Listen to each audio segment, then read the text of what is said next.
तुलसी माला को धारण करने के शास्त्रीय नियम वैदिक और वैष्णव परंपरा में अत्यंत पवित्र माने गए हैं। यह माला केवल एक साधारण माला नहीं, बल्कि भगवान विष्णु या श्री कृष्ण के प्रति भक्त की शरणागति और भक्ति का प्रतीक होती है। शास्त्रों के अनुसार तुलसी माला को धारण करने से पहले उसे किसी वैष्णव गुरु या आचार्य से विधिपूर्वक प्राप्त करना चाहिए। बिना दीक्षा या उचित नियमों के तुलसी माला पहनना अनुचित माना जाता है। इसे सदैव गले में धारण करना चाहिए और इसे कंठी माला कहा जाता है। यह माला भगवान की स्मृति को स्थायी बनाए रखने का माध्यम है और भक्त को सांसारिक मोह से अलग करती है। तुलसी माला पहनने वाला व्यक्ति हमेशा शुद्ध, सात्विक और मर्यादित जीवन जीने का प्रयास करे।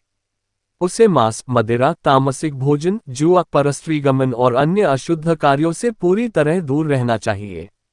उसे प्रतिदिन स्नान करके भगवान का नाम जप करना चाहिए, विशेषतः विष्णु, नारायण या श्री कृष्ण का स्मरण अनिवार्य है। अपवित्र अवस्था जैसे मलमूत्र त्याग के बाद, रजस्वला अवस्था में या मृत शरीर को छूने के बाद माला को न छुएं। यदि किसी कारणवश माला अशुद्ध हो जाए, जैसे जमीन पर गिर जाए, पैर लग जाए आदि, तो उसे गंगाजल या पंचगव्य से शुद्ध करके ही पुनः धारण करें।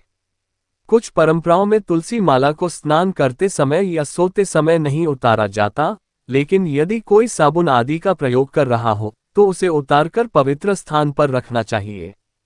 माला को कभी अपवित्र स्थान जैसे शौचालय या रसोई घर में नहीं ले जाना चाहिए और न ही पैरों के पास रखना चाहिए। यदि माला टूट जाए तो उसे सम्मानपूर्वक किसी पवित्र जल में प्रवाहित कर देना चाहिए। पद्म पुराण, गरुड़ पुराण और स्कंद पुराण जैसे ग्रंथों में तुलसी माला धारण करने के महात्म्य का विशेष वर्णन है।